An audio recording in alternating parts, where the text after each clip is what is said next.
Hi, so I'm Lori NEMETZ. We're getting onto our mats or your space really soon.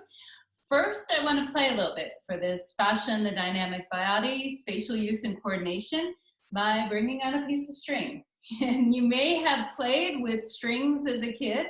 I sure did at some point. And here I'm going to show you, if I thread together my string, our spatial dynamic matters. So if I'm here versus flat against the ground, it's going to make a difference how I perceive the body and the fascia that surrounds the muscles.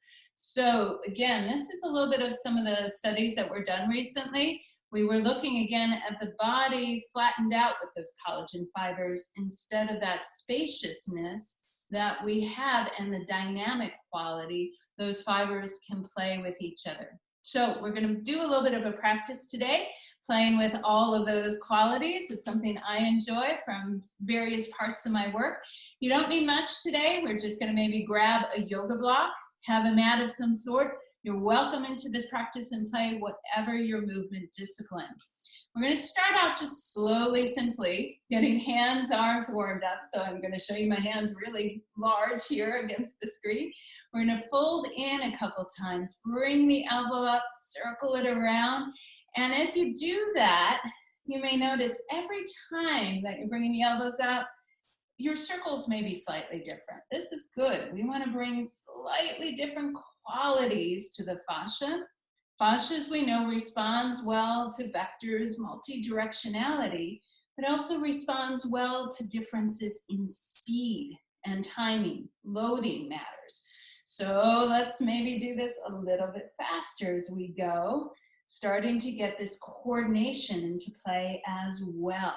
One more time of doing this, and then we're going to change to a little finger exercise. So hands, take your thumb to your index finger, thumb to your fourth finger, and play with this for a moment.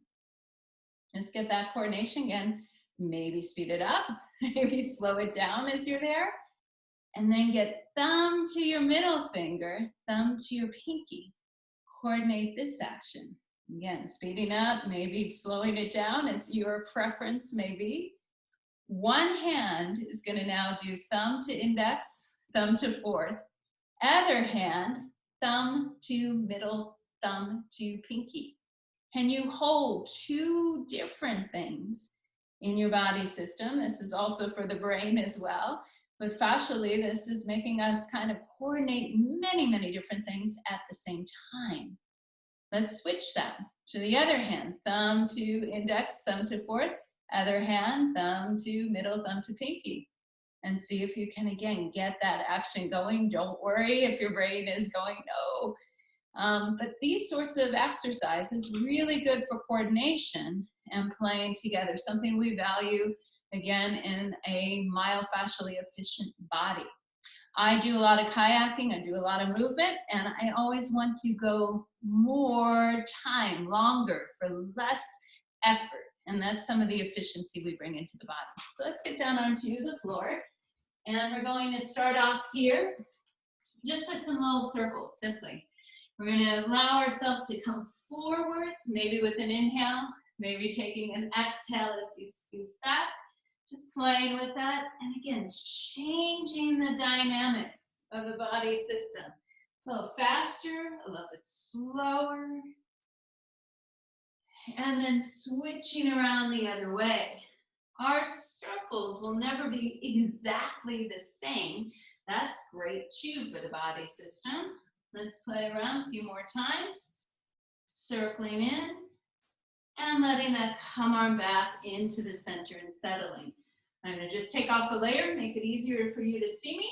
And we're going to come on to hands and knees and just take a few little cat-cows. Again, it doesn't matter if you practice yoga or not, or just arching, looking up at the eyes, up towards the ceiling or sky, rounding through the back of the body. And we typically do this inhaling, looking the eyes and head on up, exhaling, rounding through the back of the body. But play with that dynamic change. Maybe exhale as you bring the eyes up. Inhale as you round through the back of the body.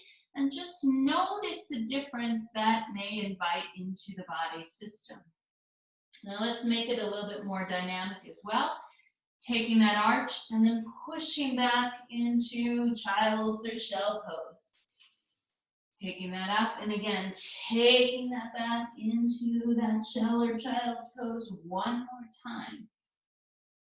And rounding back. Coming back onto hands and knees. Let's take ourselves tucking the toes under, sitting back on the heels for a moment. Hopefully you can see that. Interlacing hands, pressing the arms in front, lifting the arms up towards the ceiling, nodding the chin in towards the chest.